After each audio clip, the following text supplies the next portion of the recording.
¿Qué tal, amigos y amigas de Ecoeconómico?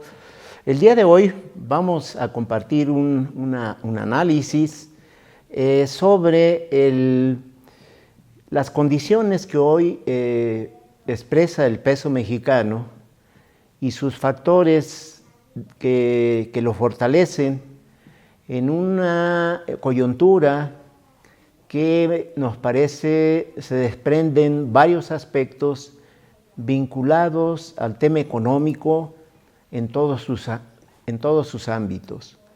No es solo una circunstancia el hecho de valorar que hay una apreciación importante en el peso mexicano, que por cierto, la semana pasada, al cierre, el viernes pasado, al cierre de la jornada, se ubicó en 16.92 pesos por dólar.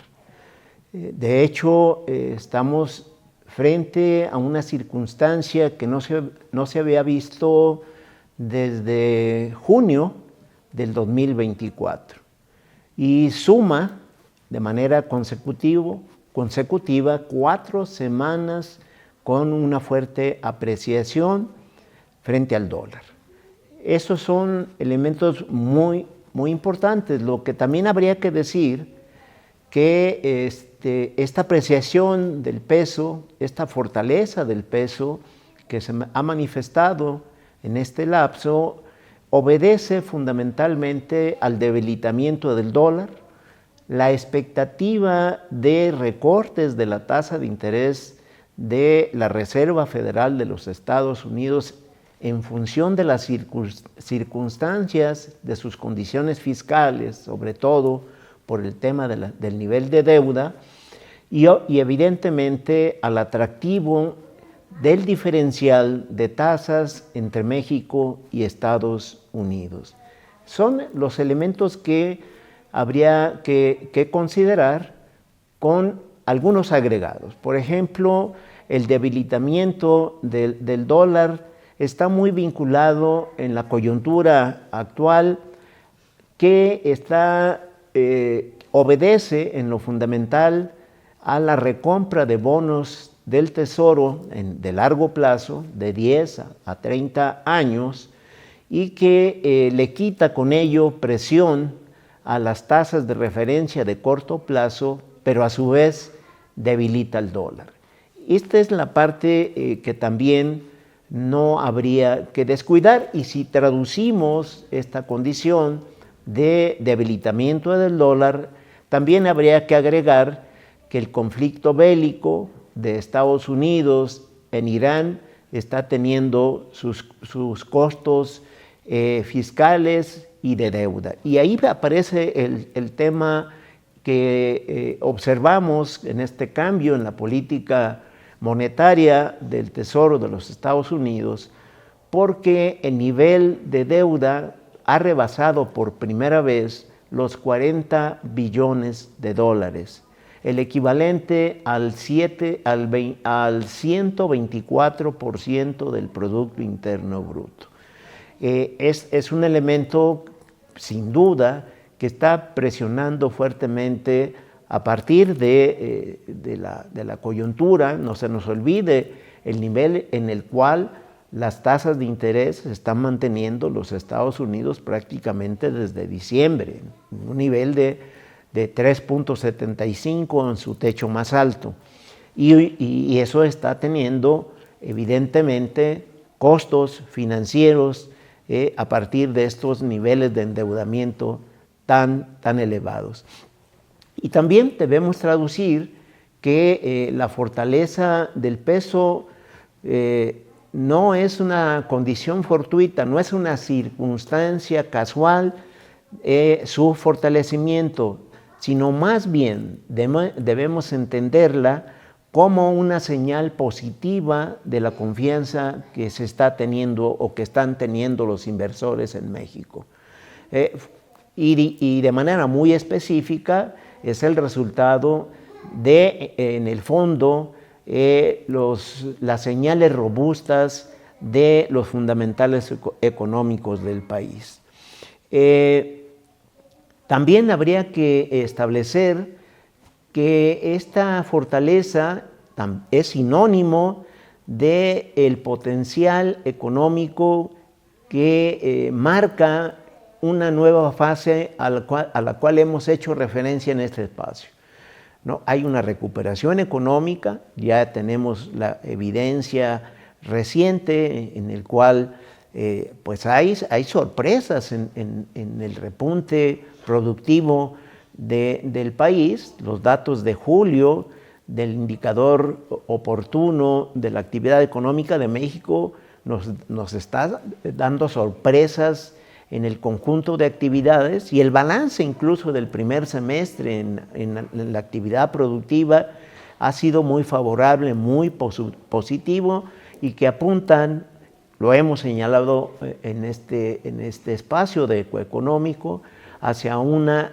economía que puede estar creciendo muy cercano al 2% en el presente año. Sin embargo, habría que puntualizar cuáles son los factores internos y externos que están apoyando al peso para tener una dimensión más correcta o más amplia, si lo queremos ver así, que vale la pena detenernos y explicar por lo menos en lo fundamental, en lo básico, para ver estos factores. En la parte externa, los factores externos podríamos destacar, ya lo señalamos, la debilidad del dólar. El dólar retrocede a nivel mundial debido a la incertidumbre económica que enfrenta. Podemos señalar referentes.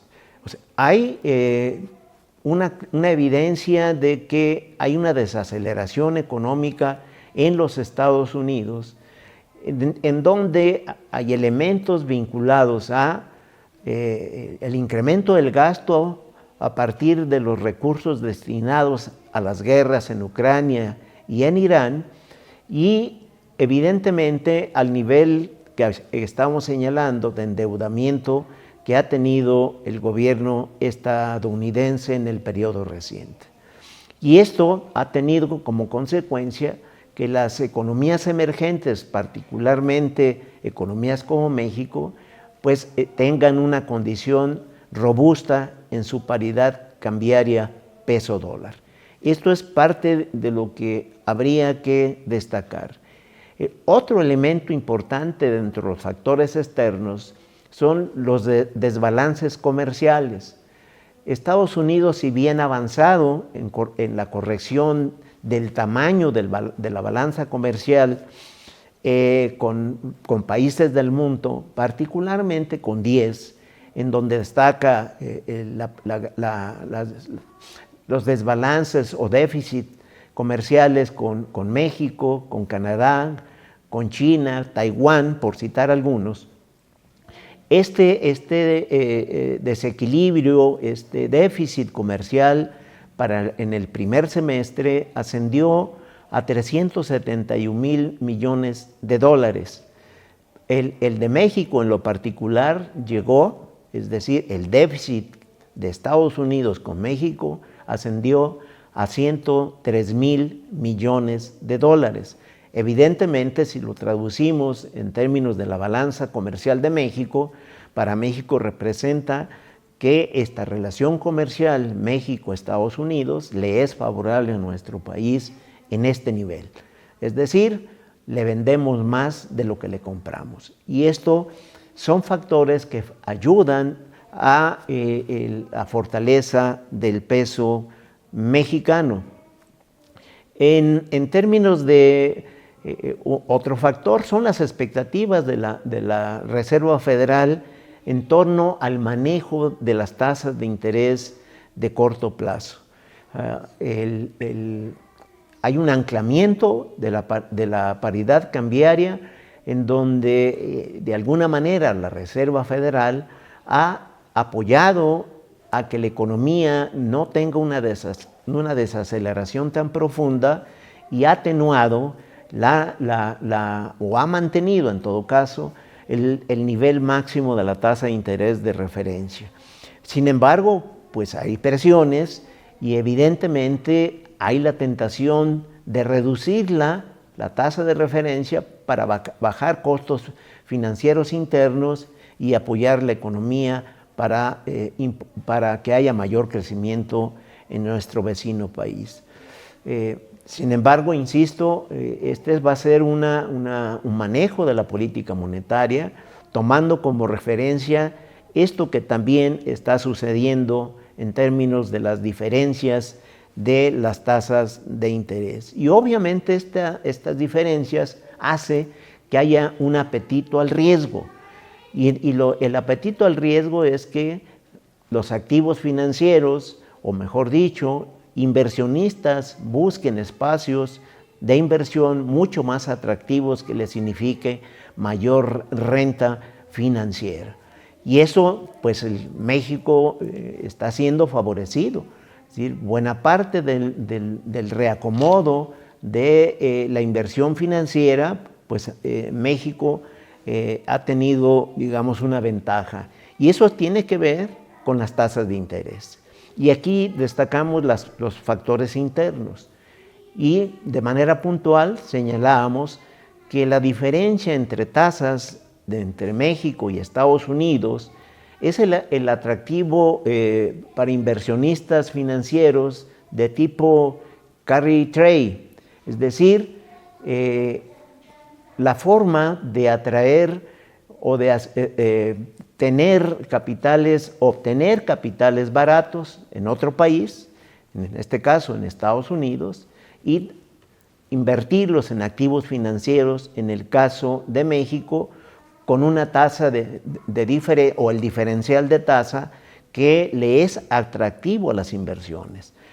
Actualmente la tasa de interés de referencia de México es de 6.50% y la de Estados Unidos, la parte más alta de la tasa es 3.75%. De manera que el diferencial de la tasa de las tasas de México y Estados Unidos es de 2.75 puntos porcentuales, favorable a México. Ese es uno de los atractivos que hace que haya este sentido de bicicleta financiera, ¿no? Apostarle a atraer capitales baratos o inversiones baratas en un país de tasas bajas para traerlo a inversiones en activos donde las tasas son más altas. Eso es parte de los fenómenos que está sucediendo.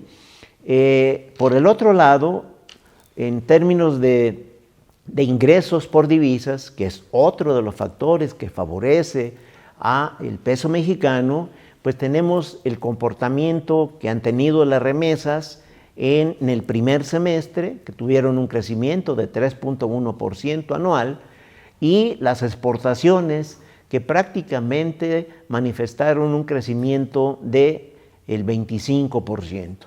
Y son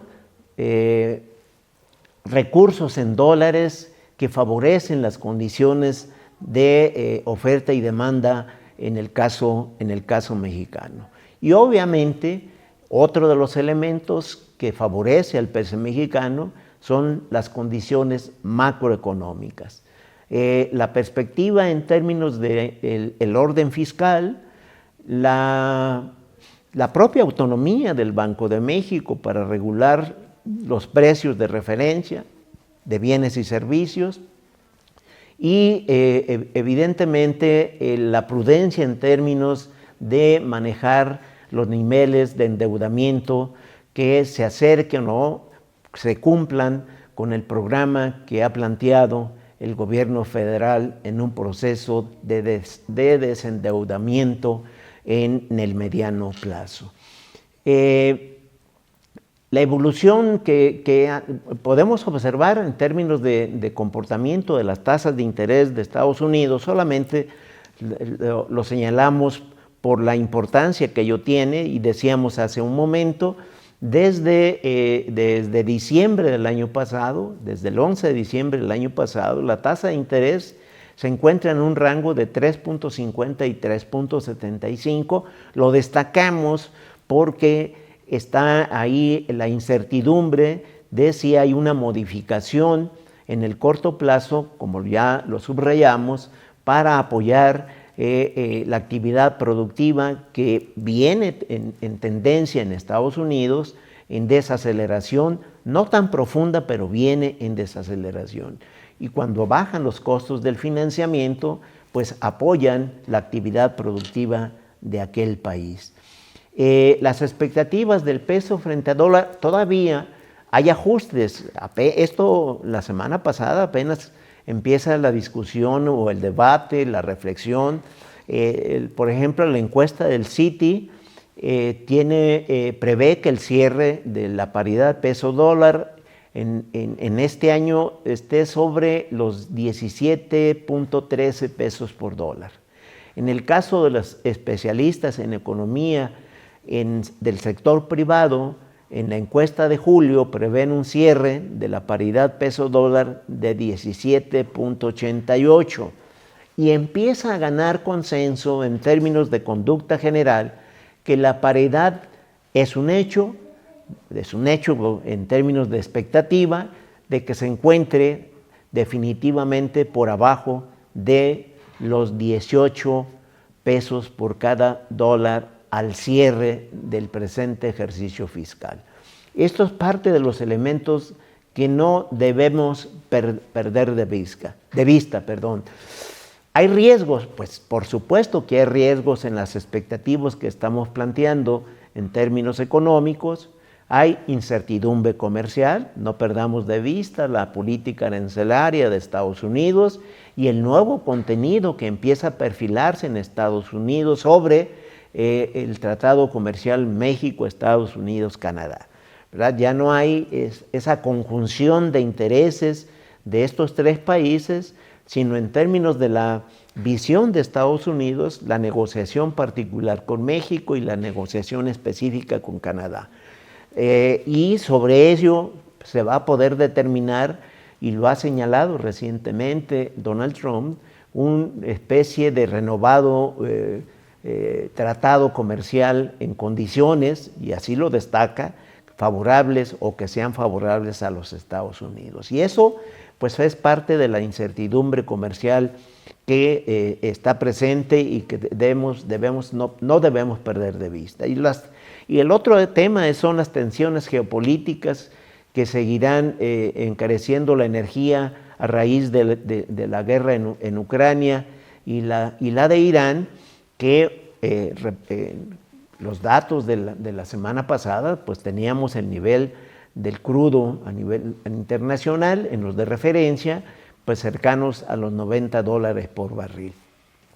La inflación es persistente, en el caso de Estados Unidos, pues se encuentra sobre 4%, en el caso de México sobre 3%, pero no deja de ser un elemento que habría que tener presente por los aspectos que tienen que ver no con los productos que están vinculados a la volatilidad en términos de condiciones estacionarias o cíclicas, sino más bien a los temas de mayor profundidad en términos productivos y que marca lo que denominamos la inflación subyacente para poder ver específicamente productos procesados y servicios vinculados a la renta o a la vivienda y al tema de las colegiaturas.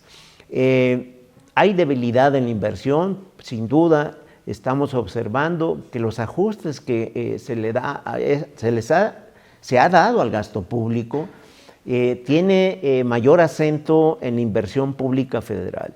Y eso, digamos, si bien se avanza en la consolidación fiscal, es un hecho que una parte que ha sido castigada es la inversión pública del gobierno federal y sus impactos económicos.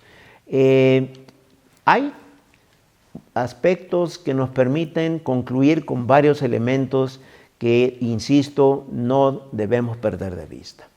El INEGI en el mes de julio, bueno, recientemente, y es un dato del mes de julio, pues nos proporciona noticias muy importantes sobre el crecimiento económico de México. Adelanta que se reporta una tasa de 2.7% anual, la más alta desde marzo del 2024. Esto nos parece muy relevante porque significa, como aquí lo hemos destacado, que está habiendo un cambio de tendencia y que ha iniciado una fase de franca recuperación económica del país. También habría que destacar que este crecimiento del 2.7%, con el dato oportuno en las actividades económicas, está apoyado en el repunte de las actividades industriales que crecieron 1.7% y en las actividades de comercio y servicios que aumentaron 2.8% en términos anuales. Es decir, ya están arropándose no solo sectores muy específicos, sino crecimientos más homogéneos que están apoyando la actividad económica del país. Por otro lado, también podemos destacar a manera de síntesis que la fortaleza del peso en lo que va del año, el apoyo de la política monetaria con disminución de la tasa de interés de referencia y una inflación cercana a la meta del Banco de México de 3%, se ha traducido en una potencial mejoría de la economía del país en el periodo reciente y en la expectativa hacia el 2027. Terminemos diciendo que la apreciación del peso frente al dólar no solo viene generando certidumbre en productores e inversionistas, sino sobre todo fortaleza interna con claras señales de recuperación productiva. Cerramos con nuestras recomendaciones de siempre. Síganos en Ecoeconómico, el espacio para mantenerse al tanto sobre el desempeño de los fundamentales económicos del país. Recuerde, cuídese mucho. Si puede, de manera voluntaria y altruista, done sangre.